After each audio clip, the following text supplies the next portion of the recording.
Y estamos arriba, muy buenas tardes, bienvenidos nuevamente a su espacio FOMO, como todos los martes a la 1 p.m. a través de tu plataforma globomiami.com, a través de Facebook Live, Globo Miami. También acordarles que nos pueden seguir a través de nuestras redes sociales, @Globo Miami por Instagram y @Globo Miami por Twitter. Como todas las semanas, nos acompaña en este espacio Sergio Monsalves desde Caracas y nuestro invitado de la casa, Diego Moya, analista de IHS Markit desde Londres. Diego, Sergio, ¿cómo están? Gracias, Camilo. Hola, Camilo, un Sergio. gustazo saludarte desde acá. Un nuevo invitado, el alcalde metropolitano, que nos va a aclarar cuál es el paisaje, cuál es la fotografía real del momento que estamos viviendo. Y Camilo, adelante, un gustazo, un abrazote a toda la distancia. Tenemos con nosotros esta semana a Antonio Ledesma, exalcalde metropolitano y quien también fue parte de la Asamblea Nacional. Alcalde, una pequeña reseña. El 19 de febrero del 2015, Ledesma fue detenido por el SEBIN en su oficina de la Torre Exa, Chacao, en la ciudad de Caracas. El 17 de noviembre de 2017 sale de Venezuela luego de 1.002 días de detención. Durante su estadía en Venezuela y ahora en el exilio, Antonio Ledesma sigue muy de cerca la crisis generada por el socialismo desde hace más de 20 años, que incluye más de 5 millones de venezolanos en el exilio obligados a salir de su país, un régimen de Maduro que a diario reprime y calla las voces disidentes, un Estado con poderes secuestrados, corrupción en los poderes públicos, una emergencia humanitaria compleja, control de los ciudadanos a través de sus programas de gobierno, pésimo salario y un aparato productivo destruido, pero además con una filosofía socialista que promete mejorar las condiciones y calidad de vida de los venezolanos. Bienvenido, alcalde Antonio Ledesma. ¿Cómo está? Bueno, muy bien, contento de esta conexión, porque no soy yo nada más que vamos a hablar del caso de Venezuela, somos los cuatro. Así mismo Ustedes es. también están al día pegados ahí de las redes y además en tiempo real, haciendo un seguimiento de lo que ocurre. Así que bueno, Sergio, Camilo, Diego, vamos a darle. Muchísimas Vamos a darle, gracias, señor Fajoro. Antonio, muchísimas gracias.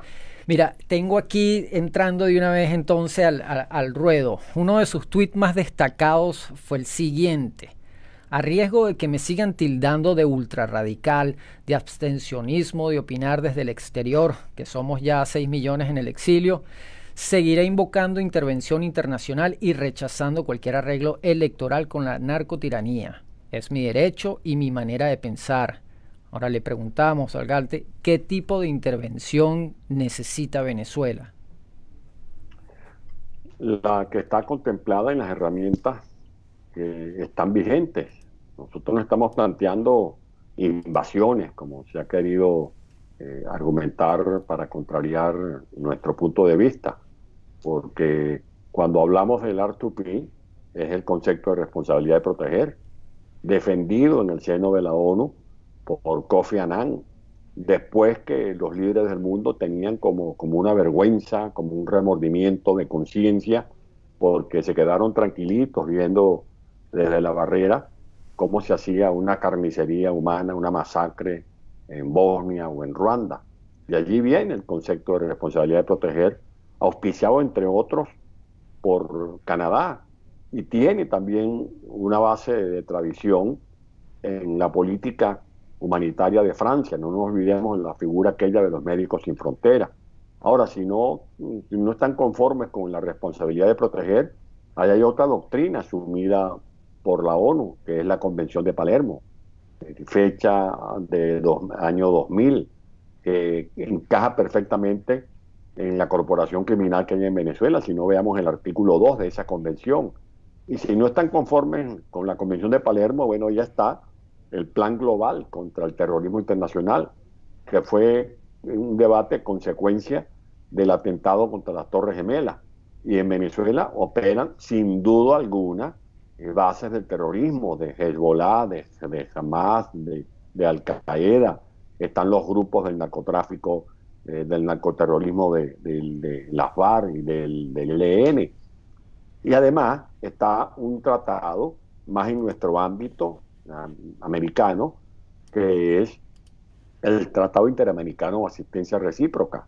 El uso de la fuerza, no lo estoy diciendo yo a la volandera, porque se me ocurrió hoy aquí, amanecí alborotado y planteo el uso de una fuerza global. No, eso está en el artículo 8, el uso de la fuerza, cuando está en riesgo la estabilidad del hemisferio, cuando está en riesgo un país como es el caso de Venezuela, donde ya Irán quiere o tiene misiles de corto y largo alcance, donde Rusia tiene bases misilísticas, como los S-300, por ejemplo, que están en la base aérea de Palo Negro, en el estado Guárico, cuando se sabe que en el arco minero operan a sus anchas los grupos de Hezbollah, y que el territorio nacional en buena medida está ocupado por agentes de la FARC y del ELN, que tienen campamentos instalados.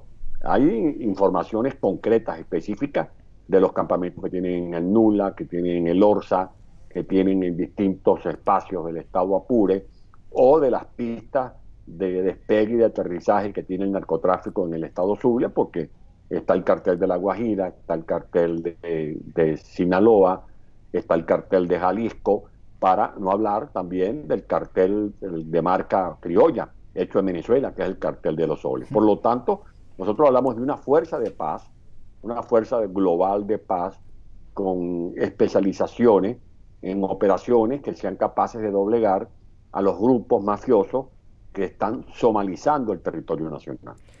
Alcalde, viéndolo de esta manera, ya de una vez, y es conocimiento que el Estado, que el Estado mafioso que tomó por control el gobierno de Venezuela, ya esto prácticamente es un tema policial, ¿no? Que hay que tomarlo. Pero viene y llaman a elecciones el Consejo Nacional Electoral ilegítimo, nombrado por el Tribunal Supremo de Nicolás Maduro, convocó elecciones parlamentarias para el 6 de diciembre. ¿Qué puede ocurrir si el socialismo toma por la fuerza la Asamblea Nacional? Que este es el caso. Y por el otro lado, ¿cuál es la moral que ahora tiene? ¿Con qué moral pueden ir a unas elecciones si totalmente es un Estado que completamente es ilegítimo? No tiene los basamentos legales como para reconocerlo, y durante 20 años venimos con esta lucha en contra de ellos, y ahora vamos a negociar, vamos a entrar en elecciones con esta dictadura. No, eso no está planteado. Y el hecho de que el régimen haga elecciones tampoco es el capítulo final. Ya ellos han hecho varios fraudes y nosotros hemos activado una abstención de resistencia, una abstención activa. Por ejemplo, el régimen hizo una Asamblea Nacional Constituyente, eligió una Asamblea Nacional Constituyente desconocida por la comunidad internacional, desconocida por los venezolanos que se expresaron a través de un plebiscito 2 semanas antes de ese fraude. Me refiero al plebiscito con fecha 16 de julio del año 2017. El pueblo rechazó anticipadamente ese bodrio y dijo además que le pedía a las fuerzas políticas, a las fuerzas civiles de Venezuela, que procedieran a promover una huelga general y a designar al mismo tiempo los integrantes de los nuevos poderes públicos. Ninguna de esas cosas se hizo. Y ahí fue un grave error que algunos factores políticos, 2 semanas después de haber promovido ese plebiscito, se metieran de cabeza en las elecciones regionales, que resultaron un tremendo fraude. Porque claro, si algunos dicen, no, es que todas las encuestas dicen en este momento que si vamos a las parlamentarias vamos a arrasar. Bueno, eso mismo decían las encuestas en julio, en agosto, en septiembre del año 2017, que íbamos a ganar por lo menos 20 o 22 gobernaciones. Y resulta que terminamos ganando, entre comillas, 5 gobernaciones, porque una de esas gobernaciones fue desechada por la misma conducta valiente, ética, del gobernador Juan Pablo Guanipa, que se negó a juramentarse en la Asamblea Nacional Constituyente. Maduro hizo un fraude el 20 de mayo del año 2018, y por el hecho de que haya hecho un fraude, no se legitimó como presidente. Por el contrario, dio pie a que al día de hoy 60 gobiernos del mundo libre lo tachen de irrito, ilegítimo, y en consecuencia, cuando Maduro pretendió el 10 de enero del año pasado jurar como primer magistrado nacional, se le dijo: usted no tiene legitimidad de origen para prorrogarse en la presidencia de la República, y en consecuencia, con base en el artículo 233, es que asume el interinato Juan Guaidó. Ahora, ¿qué ocurre ahora? Lo grave es que hayan voceros que se hacen llamar de oposición, que le hagan comparsa, que le hagan coro a Nicolás Maduro en la idea de consolidar su estrategia. La estrategia madre, la joya de la corona en este tablero en el que se mueve Maduro y su pandilla, es hacer unas elecciones parlamentarias. Y Maduro es capaz de dar lo que sea. Liberó a los secuestrados recientemente. Es capaz de dar lo que sea. ¿Por qué? Porque esa es la idea de dar un puntillazo primero al gobierno de transición, dividiendo a los factores de la oposición, lo cual es algo realmente lastimoso, vergonzoso, deplorable. Y por otra parte, descolocar a la comunidad internacional que reconoce a Juan Guaidó como presidente interino, porque la comunidad internacional en este momento se pregunta: bueno, pero ¿qué es lo que está pasando en Venezuela? Eso parece el cuarto de los locos, porque por una parte nos piden que desconozcamos a Maduro, que digamos que eso es una tiranía, que digamos que eso es un narcoestado, nos piden que reconozcamos un gobierno interino, y unos días después, los que nos vinieron a pedir en reuniones en el escenario internacional que hiciéramos lo que acabo de decir, ahora se están dando mapuches con Maduro para avalar un mega fraude como el que está planteado para el próximo 6 de diciembre. Ahora, esto no puede ser un debate en que algunos digan: no, yo hago política, yo estoy haciendo una estrategia política. No, tú lo que estás es colocándote como trompo servidor de la tiranía, porque es que lo que del 6 de diciembre es el fraude más escandaloso de toda esta historia, de chanchullo, de trampa, en lo que se vieron involucrados tanto Chávez como Maduro. Porque mira, ya desconocen la Constitución Nacional, que establece un principio que es clave para un proceso democrático, que es el voto universal, directo y secreto. El principio de un ciudadano, un voto, de un elector, un voto. Ya Maduro tiene en su escritorio el resultado de unas elecciones, y lo que falta es que se hagan las elecciones, pero ya tiene el resultado. Claro. Ya tiene amarrado allí en el corral, Claro. unos cuantos cochinos, unos cuantos diputados con nombres y apellidos. Modificó la ley de partidos políticos, le arrebató los símbolos a los partidos políticos. Fíjate que esto lo manejan como una quincalla judicial. En el Tribunal Supremo de Justicia ese tribunal irritó, le quitaron los símbolos a Primero Justicia, pero como quiera que llegaron a un acuerdo a última hora, congelan esos símbolos, los desactivan, lo cual es el mayor descaro de cómo se están manejando los asuntos en Venezuela. Por lo tanto, esta es más que una jugada política, es una traición, porque el que está avalando este fraude sabe que le está rompiendo el piso político al gobierno de transición y le está dando como un indulto, le está dando como un oxígeno, una respiración boca a boca a Maduro para que sobreviva sobre las ruinas del país que él mismo ha venido destruyendo. Ahora, alcalde, una pregunta, es decir... En tal sentido, alcalde... Adelante, Sergio. Sí, rapidito, alcalde. Le quisiera preguntar específicamente cómo considera usted que podemos encontrar una fórmula, una solución para esta situación que tenemos en la oposición tan trabada, tan atomizada, tan fragmentada. ¿Qué idea, fuerza puede unificar en este momento la oposición según su punto de vista? Diego. No, y bueno, la pregunta que yo le quería hacer es, digamos, los altos personeros, digamos, de los partidos importantes de la oposición han expresado su acuerdo con el presidente Guaidó de ir a un pacto de unidad nacional. Han dicho que efectivamente este evento que va a tener lugar en diciembre es un fraude electoral, y el presidente Guaidó en particular está llamando una consulta, algo parecido a lo que se planteó el 16 de julio. Usted, alcalde, fue uno de los grandes promotores de esa gran consulta que se hizo, no solamente a nivel nacional, sino también a nivel internacional, con muchos venezolanos en el exterior. ¿Aplica el principio de la continuidad administrativa en este caso de la Asamblea Nacional y el gobierno interino? ¿Se puede realmente hablar de divisiones dentro de la oposición, cuando usted muy claramente expresa, se trata de ciertos liderazgos puntuales que no representan a partidos políticos concretos, que sencillamente están haciendo un planteamiento que se aparta del de la unidad? Mira, lo primero, lo que dice Sergio sobre la idea de fuerza. Sergio, ¿qué más idea de fuerza que Venezuela?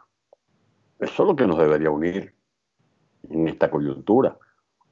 No estar pensando en ver cómo yo te meto la zancadilla a ti para que te caigas y yo montarme sobre tu cadáver.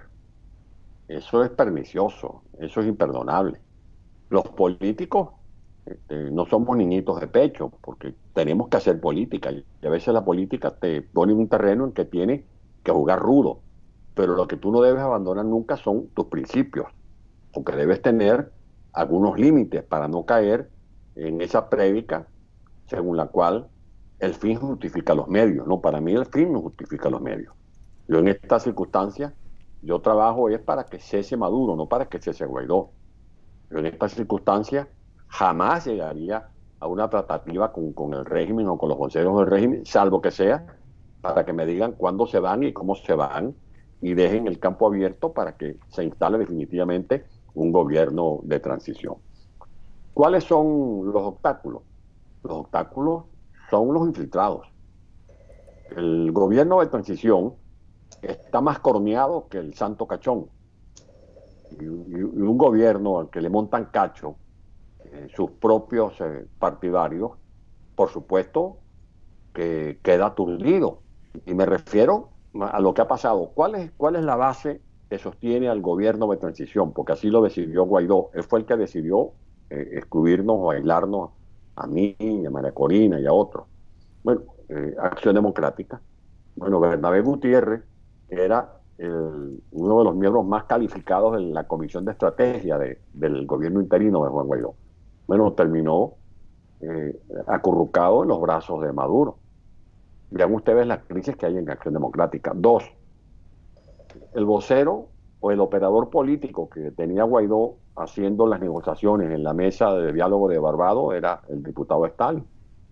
Yo no voy a hacer ningún juicio de valor, solo dejo yo a criterio de la opinión pública y de ustedes.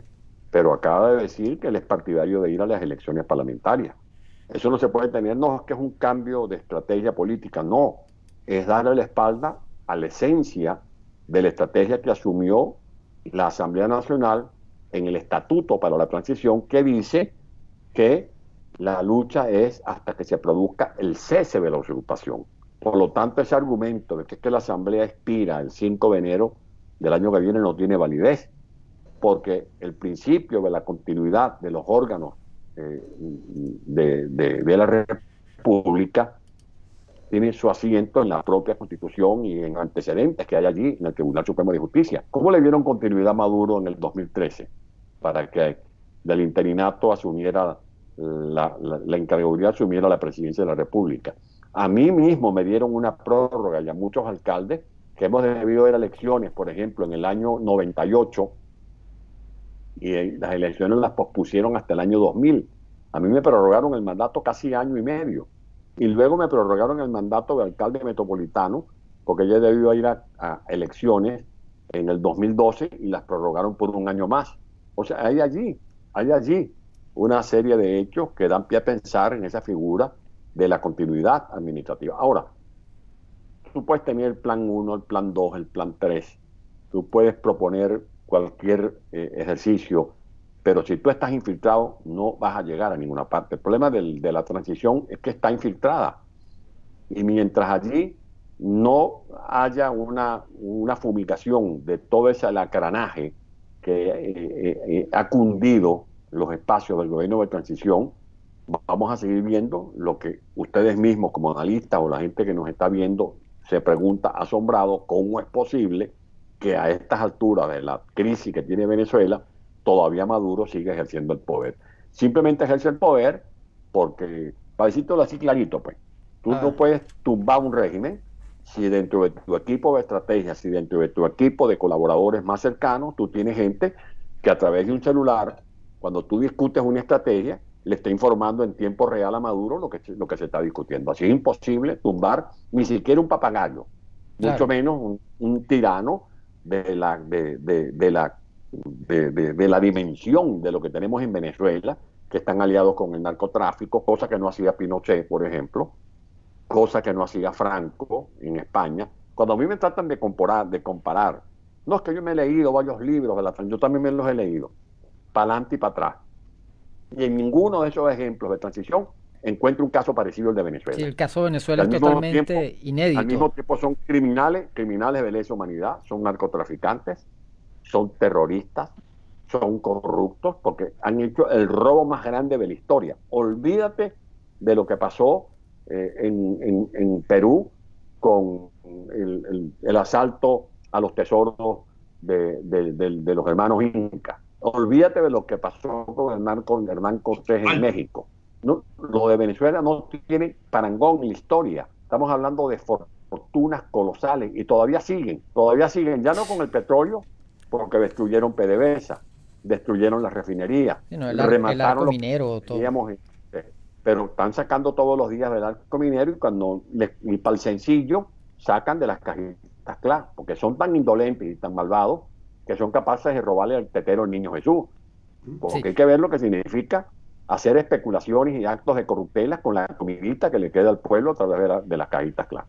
Ahora una pregunta, alcalde. ¿Considera usted que también existe algún tipo de forma de presión de una fulana oposición a través del tema de los bonos, a través del tema de los bonos, a través de ciertos negocios compartidos? ¿Considera usted que eso también puede estar funcionando allí como una manera de reprimir, de contener a la verdadera oposición? Es que debe ser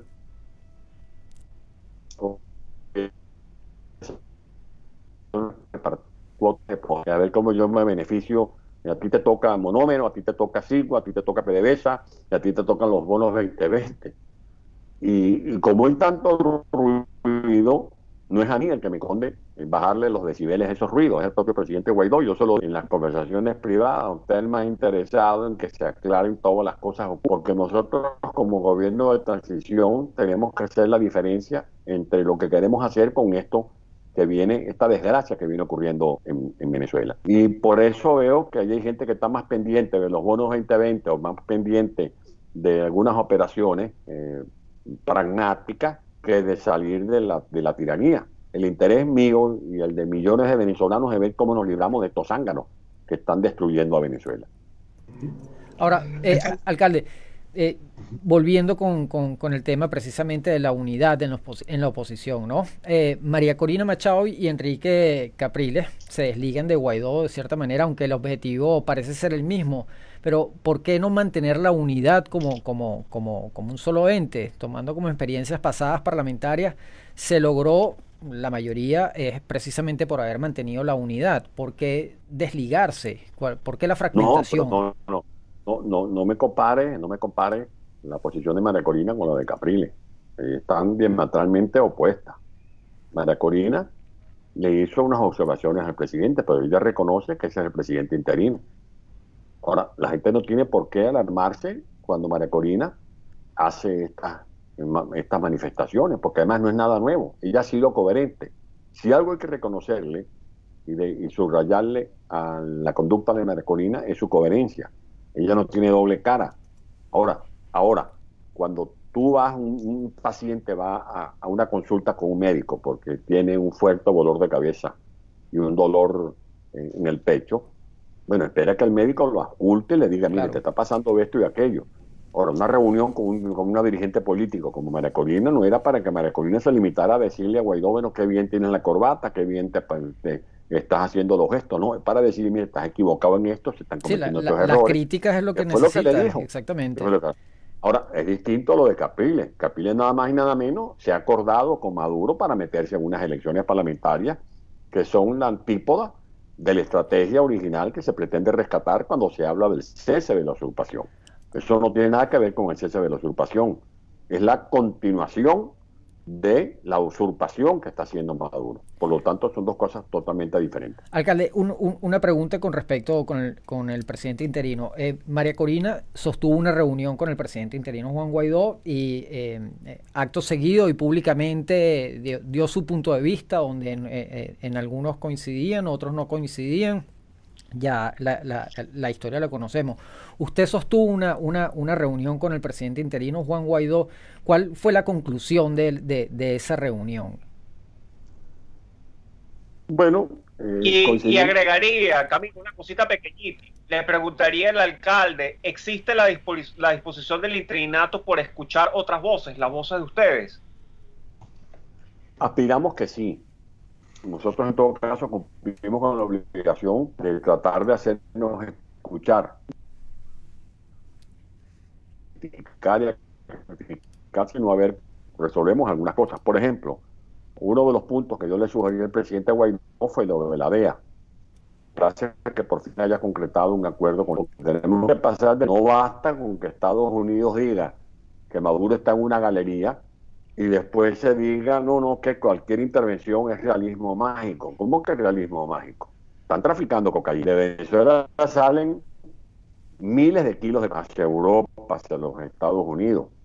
Y están en la lista de los terroristas. Se saben que son parte de una corporación criminal. Y eso lo vamos a sacar ¿cómo? Con diálogo. Se han hecho 13 diálogos. ¿Y qué ha pasado? Pura burla. Maduro gana tiempo. Negociaciones. Se hizo una negociación y fue fallida el 30 de abril del año pasado. Elecciones. Nosotros hemos ido a elecciones. Más elección que la de diciembre de 2015. Ganamos las 2/3 partes. Y no dejaron que los diputados siquiera calentaran las butacas del Parlamento porque intervinieron la Asamblea. No han podido aprobar ni siquiera una ley de amnistía. De allí que no me vengan a decir que es que con la elección de una nueva Asamblea Nacional vamos a resolver el problema de la tiranía. No, si ya tenemos una Asamblea Nacional, lo que hay es que hacer valer las decisiones que tomó esa Asamblea Nacional o que recomendó el pueblo a través de un plebiscito como la consulta del año 2017. Que se anuncia un nuevo pacto. Mira, ese pacto es igualito al pacto que se anunció el año pasado, porque se cambió el nombre de la MUD por Frente Amplio. Recuerden ustedes que se hizo un acto en el aula magna de la Universidad Central de Venezuela. Pues bien, ahora no es Frente Amplio, ahora es Pacto Unitario. Pero ¿dónde está allí en el texto que yo leí ayer el cese de la usurpación? No aparece por ninguna parte. ¿Y cuáles son los puntos que nosotros hemos planteado al presidente Guaidó? Bueno, cese de la usurpación, anexarle a la exclamación de que solos no podemos, la invocación de la cooperación de una fuerza global de paz a nivel internacional y, por supuesto, para mí lo esencial, que es una conducción política. Si tú vas a tener la misma conducción política, tú vas a tener quizás los mismos resultados del año pasado, porque esta es la conducción política que ha tomado decisiones no en los últimos 15 meses, ha venido tomando decisiones desde el 2015 para acá, los mismos 4. Yo no estoy diciendo que esos factores hay que pulverizarlos, no, porque deben existir y tenemos que ser tolerantes. Claro. Yo no me quiero presentar como que soy el dueño de la verdad, no. Yo no tengo respuestas para todas las preguntas, mi verdad no puede ser la verdad absoluta. Yo quiero que hagamos debates, que hagamos discusiones a los efectos de acercarnos, aproximarnos a la verdad que le convenga no a mí o a ti, sino a Venezuela. Y en este momento lo que le conviene a Venezuela es que demos un paso definitivo, porque ya hemos agotado otros mecanismos a los cuales ya me referí, diálogo, negociaciones, elecciones, y eso frente a una mafia como la que controla los poderes en Venezuela no funciona definitivamente. Alcalde, con respecto a la liberación de los presos políticos, Enrique Capriles, o por lo menos un partido que está vinculado a él, inscribió unos candidatos a las parlamentarias. Incluso casi que utiliza la misma estrategia de Henry Falcón para las presidenciales. ¿Usted cree que se haya negociado esta salida de los presos políticos por la misma participación electoral? Bueno, el mismo Capriles lo reconoció y se atribuyó esa hazaña, diríamos. Pero como solo muchos meses atrás, en lo personal habíamos dicho que Maduro era capaz de cualquier cosa con tal de lograr su objetivo de hacer las parlamentarias, porque la estrategia de Guaidó, ¿cuál es? Y de quienes lo acompañamos, que se logre el cese de la usurpación. ¿Cuál es la antítesis de esta línea de acción política? Hacerlas parlamentarias. Porque si tú haces la parlamentaria, como que lo que está respaldando Capriles, ¿qué estás diciéndole? Bueno, que desaparece en diciembre el gobierno de transición. Claro. Y que esos 60 respaldos, esos gobiernos que nos han respaldado, se vayan a freír mono. O sea, estamos tirando al basurero histórico de la historia, el basurero, el respaldo de 60 gobiernos del mundo. Y a la gente le estamos dejando mirando para los lados. Porque la gente en Venezuela y en el mundo lo que dicen, bueno, y esta es la dirigencia que va a sacarnos de esta tragedia. La gente lo que está preguntándose ahorita en silencio, esa es la dirigencia que va a corregir el rumbo equivocado que impuso Chávez y Maduro. Esta es la dirigencia que nos va a sacar del populismo, de la demagogia, de este pozo séptico de la corrupción. Bueno, no sé. La verdad que estamos dando mucho que pensar a una gente que merece por lo menos la menor consideración de la dirigencia política, porque si algún pueblo ha sido luchador, ha sido audaz, ha corrido riesgos el pueblo de Venezuela. No me vengan con el cuento de que es que la gente está esperando que venga una solución mágica de los marines. No. Los venezolanos han puesto su cara, han puesto su pecho. Y si no recuerden, los miles de venezolanos que se ha tragado la tierra en Venezuela, por hambre, por enfermedades, a balazos, torturados, militares incluso que se han revelado, como Rafael Acosta Arévalo, que lo mataron a palo, colgado de un árbol. Le disparaban cerca de los oídos para reventarle los tímpanos. Lo torturaban colocado sobre una panela de hielo, los tiempos de Pedro Estrada, en la época de la dictadura de Pérez Jiménez. Lo metían en una celda con luz las 24 horas del día.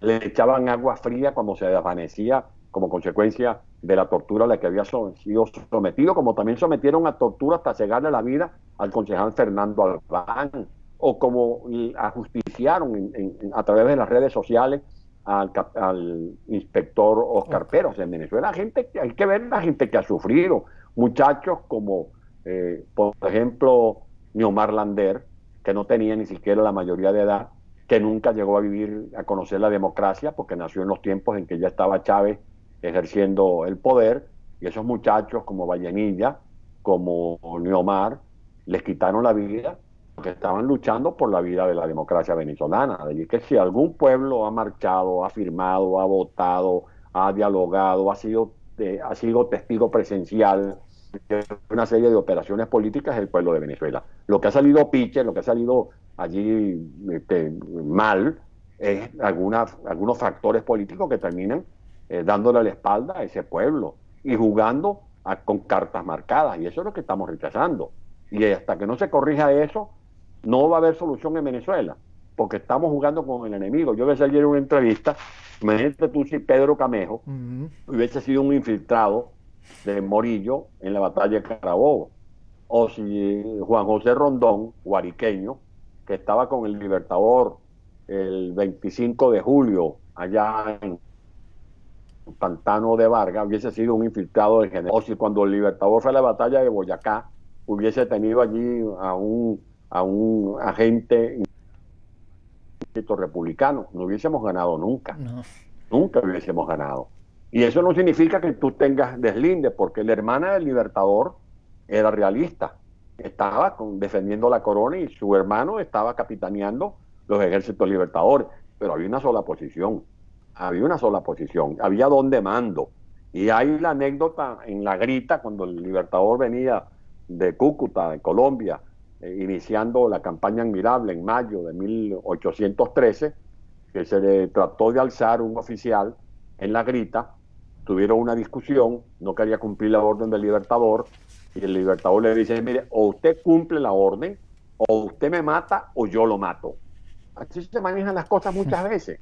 Ahora, tú lo que no puedes es, repito, estar reunido en la Comisión de Estrategia, y cuando tú estás decidiendo en la Comisión de Estrategia, mira, vamos a hacer esta operación, tenemos estos contactos en la Guardia Nacional, tenemos este contacto con Almagro, tenemos este contacto con el Departamento de Estado, hay una posibilidad de que nos apoyen estos oficiales, y al mismo tiempo allí tienes un sapo infiltrado que le está mandando un mensaje por WhatsApp a Maduro. Así es imposible salir de Maduro.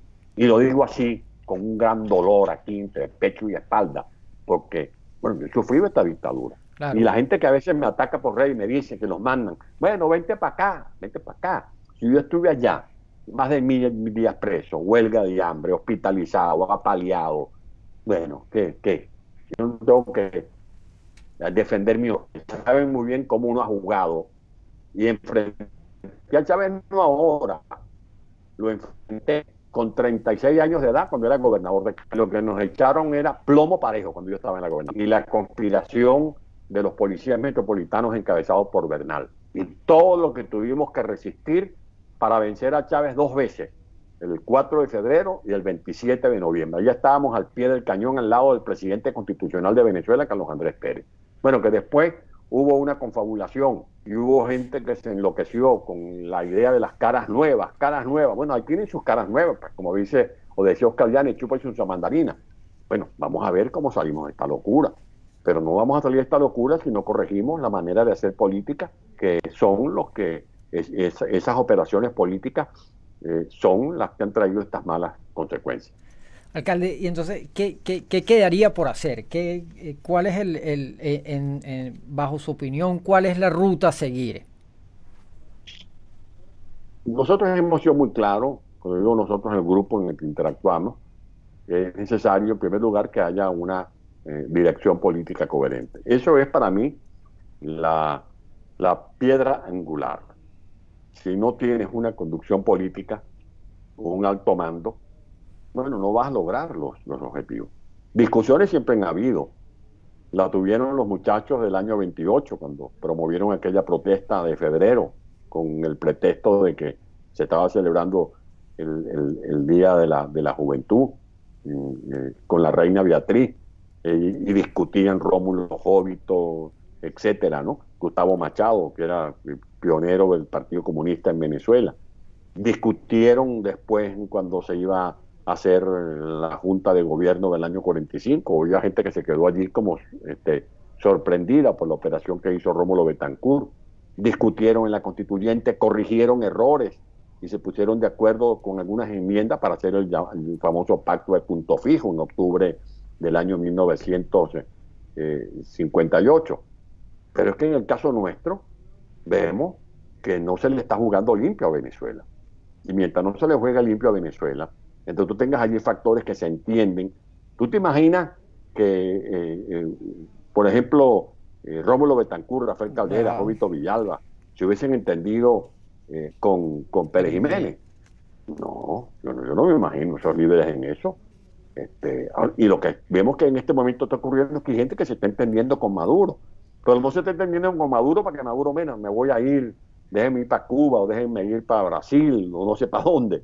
No, se están entendiendo con Maduro para que Maduro siga allí instalado en el poder, martirizando a los venezolanos. Eso no tiene perdón de Dios, como decían nuestros abuelos. No será, yo no sé. Habrá intereses económicos, son intereses económicos, alcalde, que tengan también del lado de la oposición, que de una u otra manera le hacen el juego al régimen para mantener el status quo. Yo no quiero jugar a las hipótesis, no quiero ese tipo de conjeturas, pero algo raro hay allí. Allí hay gato enmochilado. Eso no es gratis. Claro. Allí hay lo que tú puedas argumentar o suponer es válido. Lo que tú te puedes imaginar es válido. Alcalde, una pregunta muy breve. Le preguntaría cuál es su opinión respecto a cómo está influyendo la comunidad internacional, específicamente desde el lado europeo, la relación de Europa con Venezuela ahorita, si es una relación de apañar cosas o más bien de apoyar. ¿Cómo lo ve usted? Europa siempre ha tenido una línea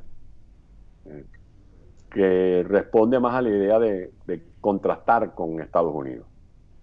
Eso es la proverbial postura antigringa que siempre ha prevalecido en Europa.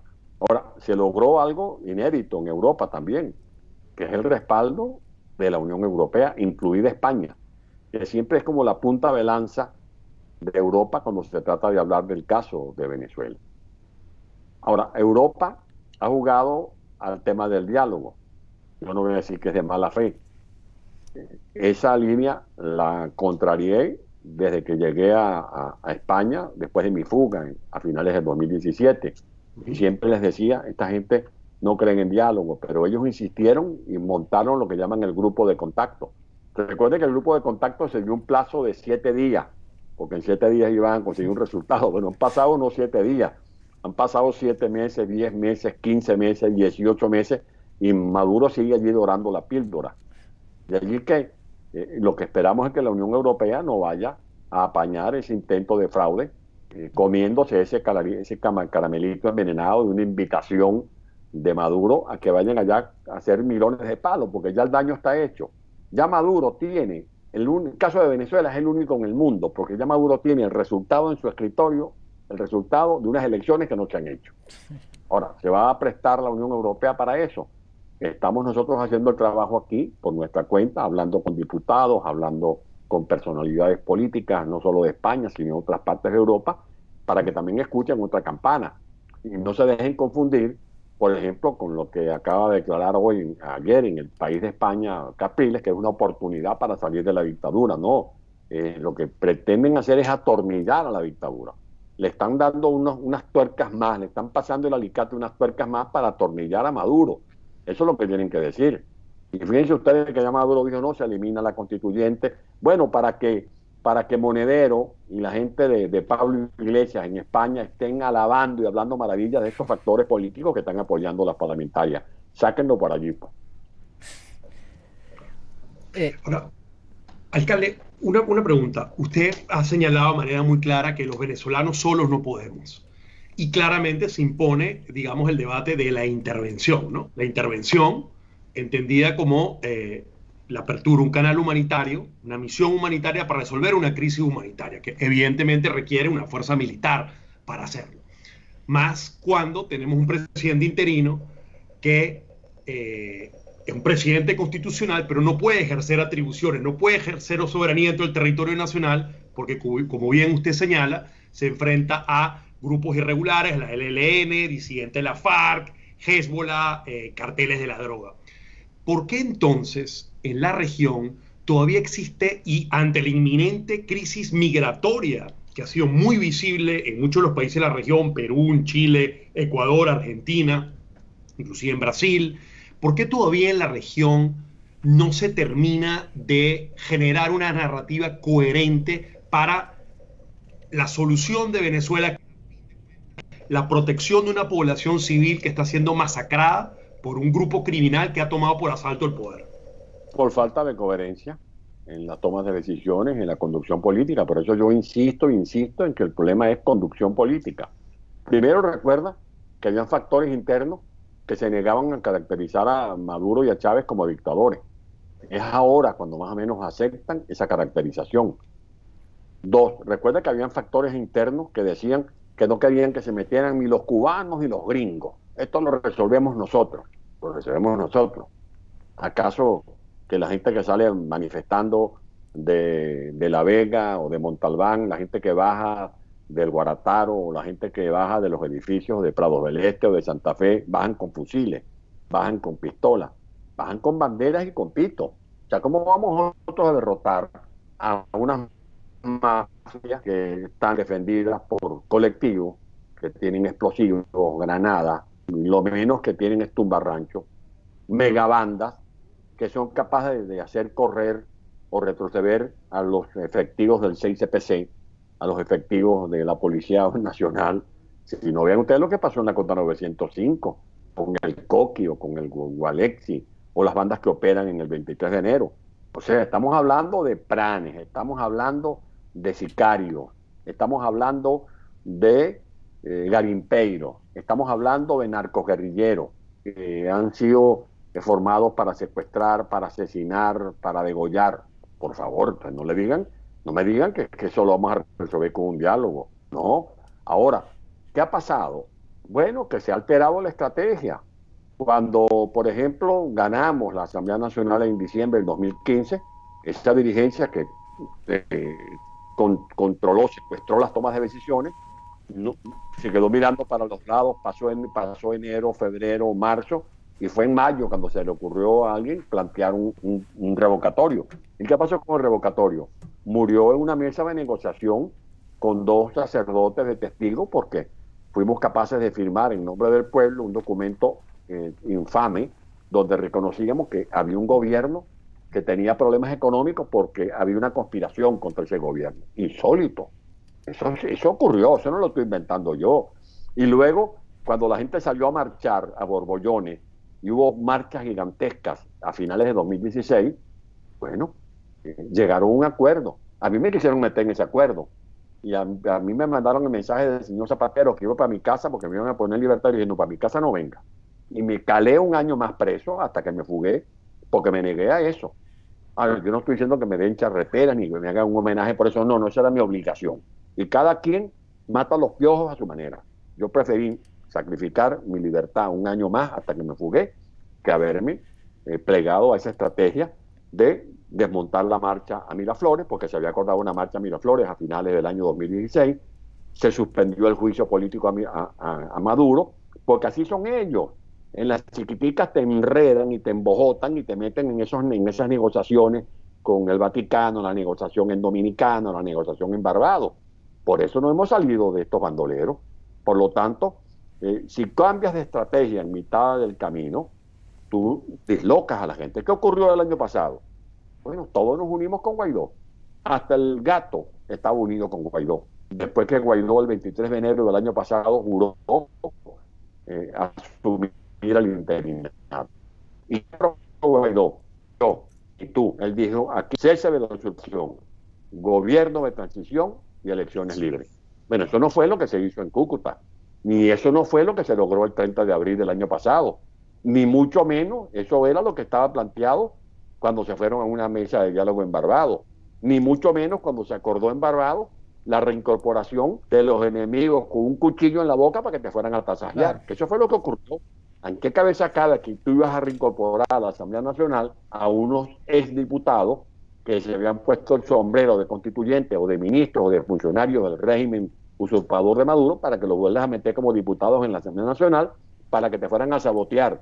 O sea, tú vas a hacer el bautizo de tu hija o el matrimonio de tu hija y vas a invitar a unos borrachos para que te saboteen y te escupan la torta. Eso no tiene ningún sentido, pues. Eso no es hacer política. Eso es dar al traste con tu propia estrategia. De allí que aquí no hay que seguir dándole vueltas al Trump. Si no hay una configuración de una fuerza internacional especializada, esta gente van a seguir usurpando el poder y mucho más si estos tiranos consiguen unos socios a los que le dan un plato de lentejas y los meten en el negocio. Y eso es lo que está ocurriendo, que tú estás negociando el futuro de Venezuela y estás haciendo lo peor sobre la tumba de nuestros mártires, porque yo me imagino que estará pasando ahorita en la fosa donde están los restos de Óscar Pérez, de Fernando Albán, o de el piloto Rafael González, o de todos esos jóvenes que fueron asesinados. Es realmente algo doloroso y por eso lo que tenemos es que responder a este tipo de cosas, a ver cómo se corrige la plana lo más urgentemente posible. Alcalde, en una frase muy célebre, usted dice, con los traidores ni a misa, un tuit que sacó. Las sanciones de Estados Unidos hacia toda esta plana chavista han funcionado. Y la otra pregunta que quería unirle a esa, ¿cambiaría el escenario con Venezuela de darse un cambio político en la administración de aquí de los Estados Unidos? No, sobre lo último no, porque ya vimos lo que ocurrió cuando el presidente Guaidó fue al Congreso de los Estados Unidos, fue capaz de unir a ambos bandos. Esa alquimia tiene la firma y la marca de Guaidó, tanto republicanos como demócratas. Se levantaron a aplaudir a Venezuela a través del presidente Guaidó. Así que yo creo que una cosa son las riñas electorales, otra cosa es la política del gobierno de los Estados Unidos. Sobre el tema de las sanciones, se han dado sus resultados, pero por sí solo no bastan. Y por cierto, me pareció insólito que el propio Capriles dijera que el tema de la gasolina, que el tema de la comida es culpa de las sanciones. No, en absoluto. Cuando, en primer lugar, en ninguna parte reza ninguna norma que esté prohibido llevar comida a Venezuela. Lo que ha hecho Maduro es impedir que ingrese la comida a Venezuela y las medicinas a Venezuela, salvo algunas excepciones, porque está de por medio de la Cruz Roja o está de por medio la ONU. En segundo lugar, no nos olvidemos de aquella ley de tierra del año 2001, que generó un paro cívico en diciembre de ese año. Esa ley de tierra fue lo que permitió que Chávez comenzara a asaltar, comenzando por 47 fincas en el sur del lago, en Santa Bárbara del Zulia, Santa Bárbara, donde estaba la cría del ganado Gertrudis, una raza Gertrudis, se produce el churrasco Santa Bárbara, el quesito, el queso producto de esa ganadería de doble propósito, leche y carne. Cómo asaltaron el Alto del Charcote en Cojedes, el Alto de la Marqueseña en Barina, el Alto del Frío en Apure, cómo asaltaron las fincas que están en los alrededores de la cuenca del Tiznado, en el estado Guárico, cómo quebraron Lácteos Los Andes, que tenía sus plantas en Cabudare y en Ciudad Bolivia, donde se procesaban más de 400.000 litros de leche diario, la planta de leche de Machique, la planta de láctea, por ejemplo, de La Batalla en Barina, la Lácteos Los Andes, que tenía Florentino, donde había empresas, por ejemplo, de mi estado, de Guárico, de Camaguán, de Anzoátegui. Solo quebraron ellos, Porcinos El Alba. Acá habían 2.000 madres cerdas, eso lo acabaron hasta con los cochinos. Había, por ejemplo, las empresas avícolas El Alba, también la quebraron con Agroisleña, que era una empresa de servicio, que le daba a los productores las semillas certificadas, el pesticida, el herbicida, el properón, el crédito, la maquinaria, le alquilaban maquinaria, tractores, patroles, cosechadoras, le daban servicio técnico a agrónomos, veterinarios para asistir a los ganaderos de cómo se colocaba la vacuna en el ganado bovino, por ejemplo. Y que no vengan a decir que hay escasez de alimentos por culpa de las sanciones. O como alguien dijo, no, es que no hay gasolina por esas sanciones. Embuste. Si cuando Chávez votó con un pitico a 22.000 trabajadores de petroleros en abril del 2002, no existían sanciones. Me van a decir ahora que quien votó a esos trabajadores fue Bush, o fue Obama, o fue Donald Trump. Por favor, no seamos alcahuetes de quienes han destruyeron la refinería de Amuay, destruyeron la refinería de Punta Cardón, la de Bajo Grande, la del Palito, la de Guaraguao, remataron el mejor postor, la Viedad hoy en Alemania, la de Suecia, regalamos la refinería de Cienfuegos a La Habana, está en Pico de Zamuro la refinería de República Dominicana. O sea, nosotros hemos tenido un portento en refinerías y en equipamiento de hidrocarburos que lo destruyó esta gente. Entonces van a decir ahora, no, que es que las sanciones es la culpable de que, por ejemplo, no haya luz en Barinas o no haya luz en Mérida. Barinas tiene Termobarranca, tiene allí Mérida, el complejo de Santo Domingo, tiene la termoeléctrica en el Vigía, la Zambrano, lo que tiene es el nombre Zambrano, y la historia de centenares de millones de dólares que se robaron estos vagabundos, porque esa termoeléctrica del Vigía no funciona.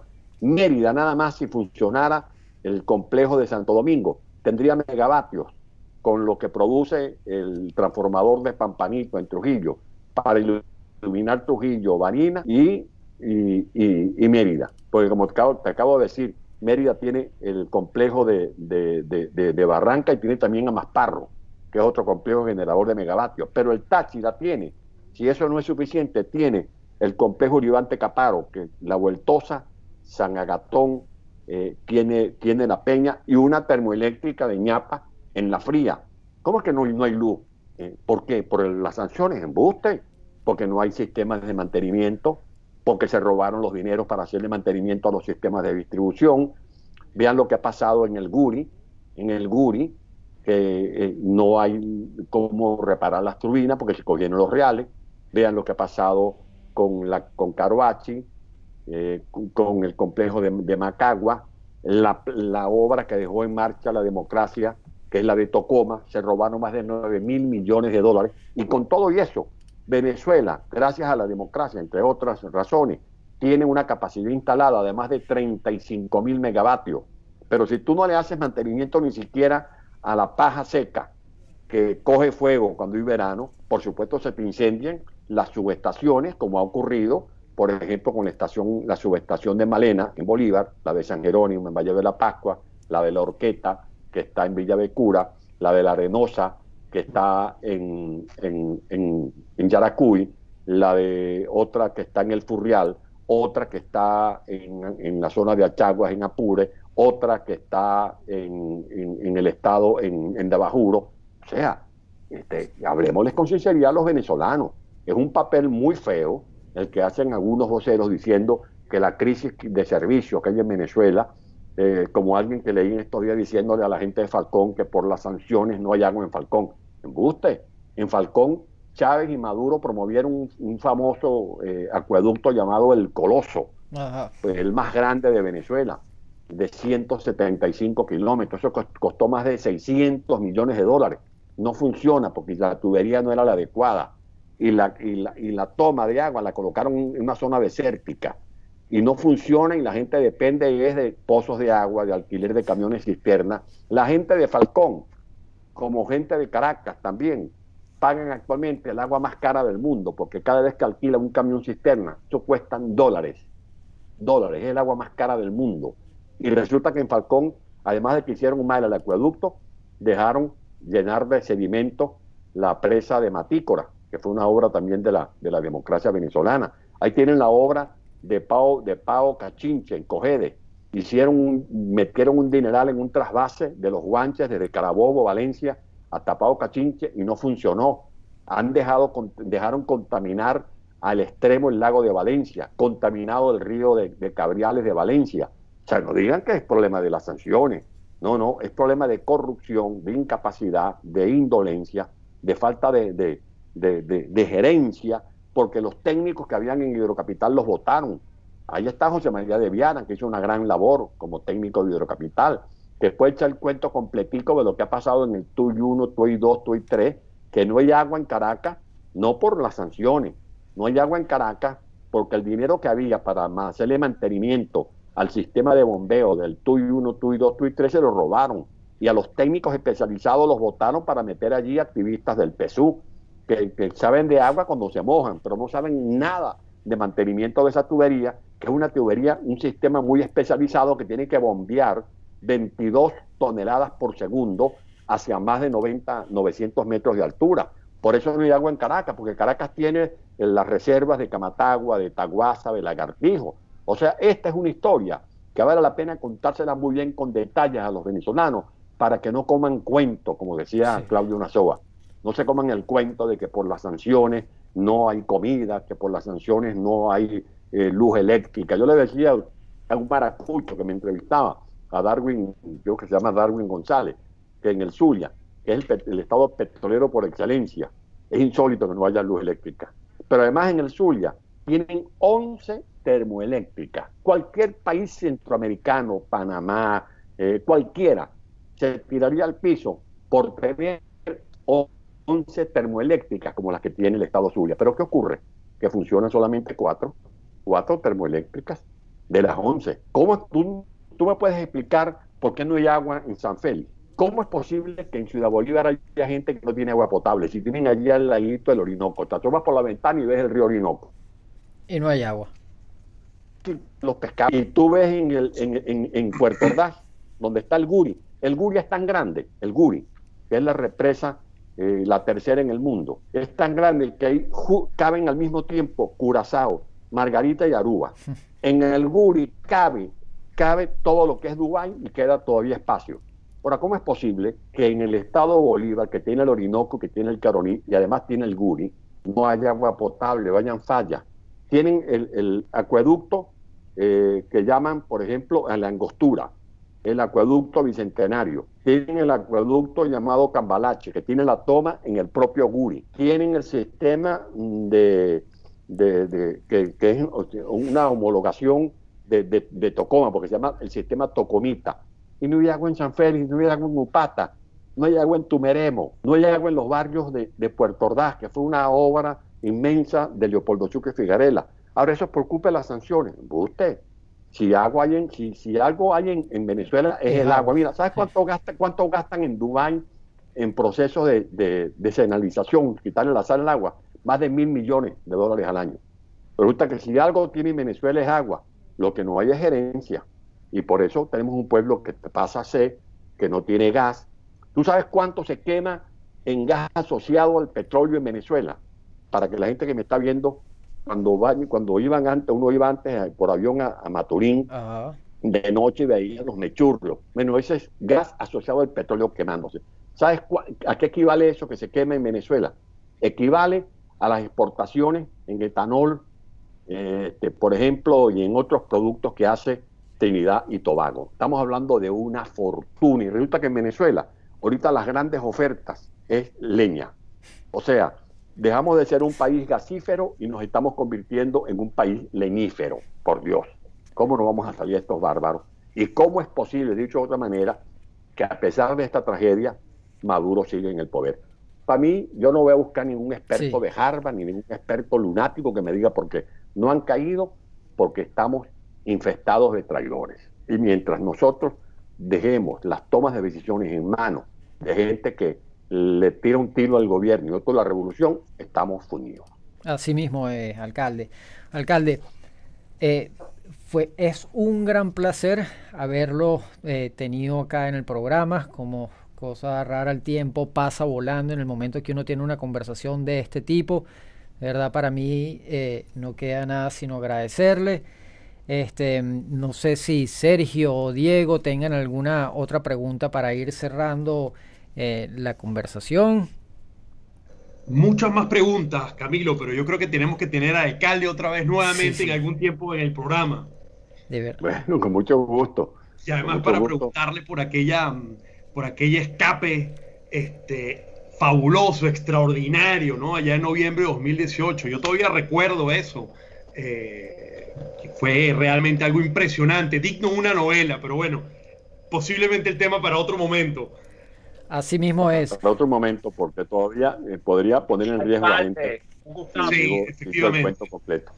Pero algún día se sabrá la historia, la verdadera historia de cómo fue eso y todos los riesgos que asumimos. Bueno, Diego, bueno, Sergio, Camilo, muchísimas gracias. Un gran abrazo a todos los venezolanos. Para nosotros un gran placer. Y vamos a salir de esto. Vamos a salir de esto. Abrazo. Un gran abrazo. Alcalde, bueno, hoy no quiero despedir el programa sin, bueno, hoy es el Día de la Virgen del Valle, patrona también de la isla de Margarita, y bueno, todos los venezolanos tenemos una gran devoción por ella. Y también quería mandarle un gran saludo a su señora esposa, Mitzi Capriles, a quien se le aprecia muchísimo. Alcalde, muchísimas gracias por sus palabras. Y la verdad, bueno, que no le podemos pedir a la Virgencita que lo haga todo, ¿no? Hay que poner Todos íbamos de muchacho a Margarita, hasta con ferry acabaron esta gente. Sí. Fueron capaces de acabar con ferry. Al Puerto Libre, lo que era el Puerto Libre, la zona franca, el puerto de crucero, que era un proyecto hermosísimo, eso lo dejaron perder, el puerto de crucero. En Margarita no hay agua, es la única isla del Caribe que se surte de tierra firme, y había el proyecto de la toma del Turimiquire, el acueducto de los Clavellinos, y todo eso se canceló, y el acueducto, el cable submarino también para la electricidad, todo eso se acabó. Y un dato, resulta que unos tubos que se compraron para las plantas de Margarita se las llevaron por otra parte. Sí. Una cosa insólita. Bueno, lo llevaron, dice que para Nicaragua. Alcalde, yo tengo fe que más temprano que tarde los venezolanos de bien estaremos trabajando por el país y por su recuperación económica, su recuperación social y moral, que es lo más importante. Le mando un fuerte abrazo. Le mando un fuerte abrazo y así será, alcalde. Un fuerte abrazo y bueno, nos despedimos por acá. Muchísimas gracias. No quiero despedirme tampoco sin recordarles que nos pueden seguir a través de globomiami.com y en nuestras redes @globomiami en Instagram, @globomiami en Twitter. Me despido y un fuerte abrazo. Hasta luego.